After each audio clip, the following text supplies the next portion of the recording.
Indo-Asia Pacific. And that's because the risk and uncertainty is about what might happen. When you look at what is really happening, the trends are generally very positive. The things that are really happening in governance include the advancement and maturation of democracies in South Korea, Taiwan, Indonesia, the return to democracy in Fiji, a successful transition of power here in Sri Lanka, the extraordinary, truly extraordinary governmental shift in Myanmar, in Burma, advances in Nepal. So in governance, the trends are positive. In conflict resolution, the trends are generally positive. In the Philippines, they ended a 40-year conflict with the Moro Islamic Liberation Front, and 2 major maritime disputes have been successfully solved through peaceful means, rule of law-based means. In the Bay of Bengal, between India, Bangladesh, and Myanmar, and at the far end of this region, the other side of this region, if you will, between Chile and Peru. So there are many things that are happening in the region that are positive in nature, that differentiate the Indo-Asia Pacific, in my mind, from the rest of the world. We heard some of them from the earlier panel as well. And that's a reason for the U.S. to rebalance. So we have. And I think that will continue to answer the unasked question, regardless of who might be the next president of the United States. But what does, with that rebalance and the effort we've put into it, what are my observations specifically on civil-military integration? First of all, it's not easy. It can either be encumbered. There are many challenges to integration of military and civilian activity. It can be encumbered or enabled by rules and laws, and General Butt spoke to that some. It is always going to be affected by competing priorities.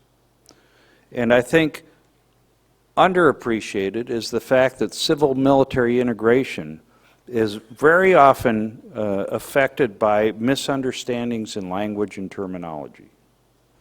We speak in tongues in the military to civilians, and the civilian language can be just as foreign to the military. When we have our fellows at APCSS who might come from India and Pakistan, China and Taiwan, Japan and Korea, even the U.S. and Canada, any troubled relationship, people often talk about how remarkable it must be to have those neighbors with differences in the same house for 5 weeks and have them get to know each other and build understanding. That happens. That's actually kind of natural. More supernatural and more striking is the understanding and that is achieved and the bonds that are built between officials of the same country who cross civilian and military service and departmental boundaries. And to do that, first of all, they have to learn to speak the same professional language.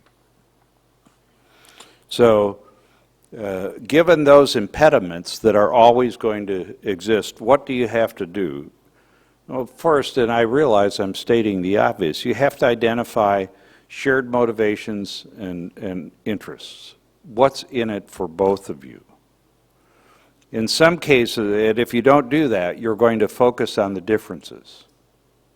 If you begin the discussion with where you diverge, with what you disagree, it will go nowhere, this integration. In some cases, you have to formalize the relations.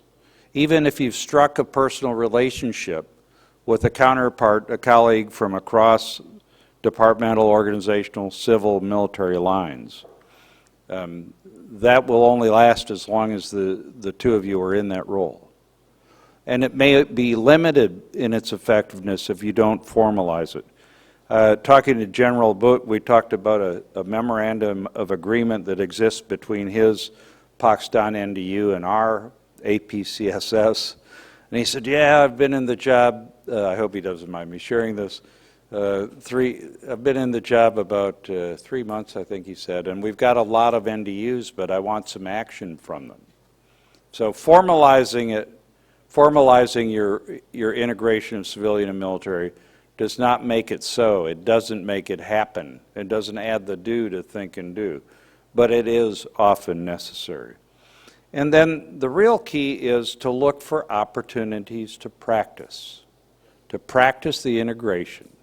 And those can be in the form of tabletop or practical exercises, of conferences or some other thing, but they're more often simply the practice of collaborating. Simply the practice of remembering to pick up the phone or send an email or do whatever it takes to manifest, to practice being colleagues and being collaborators. If you don't practice, you won't be able to do it in the time of greatest need. Okay.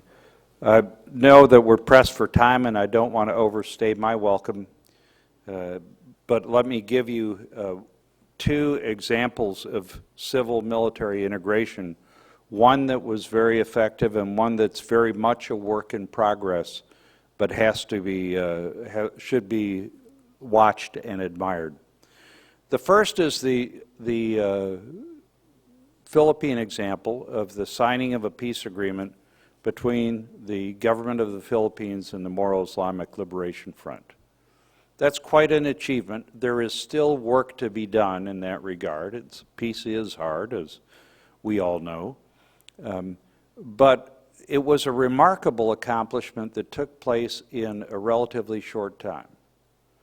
And it took place because a military leader named General Emmanuel Bautista came to a workshop at our center, and that's how I have inside knowledge of this.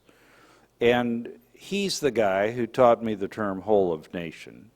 And he looked at what they'd been doing. They had a military solution approach to 3 different problems.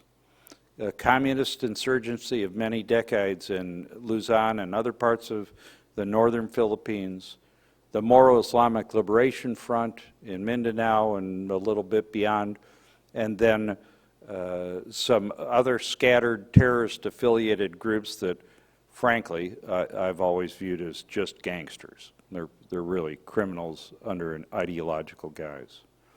So he built a different approach for each one, but the key was it was whole of nation, not whole of government, whole of society.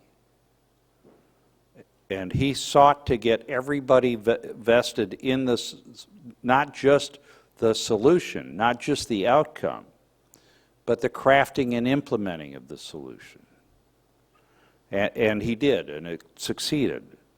He did something else that was very important, and I wouldn't say that General Bautista did it, but in the course of reaching this agreement, the other thing that they did in the Philippines was, and I prefer the term inclusion to integration, I think, was include a key element of the population in negotiating and achieving a solution. Can anybody tell me what element that was? What group did they involve? I know lunch was good and some of you are dozing off. It was women. When I look out at this room, the one thing I think is, if you're going to integrate your security community, you need to have more women in the room, whether they're in uniform or not. They're half the population, for Pete's sake. They know what the needs are from their gender perspective of the people who want to have security. And if you don't bring them into the solution, guess what? They don't care about it. If they do care, they might be against whatever you're doing.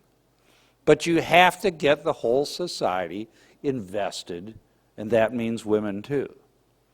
And that's a little bit of a commercial because women, peace, and security has been my top priority at APCSS for the last 4 years, and we've doubled the enrollment of women, and we've done that not as a moral issue because it works.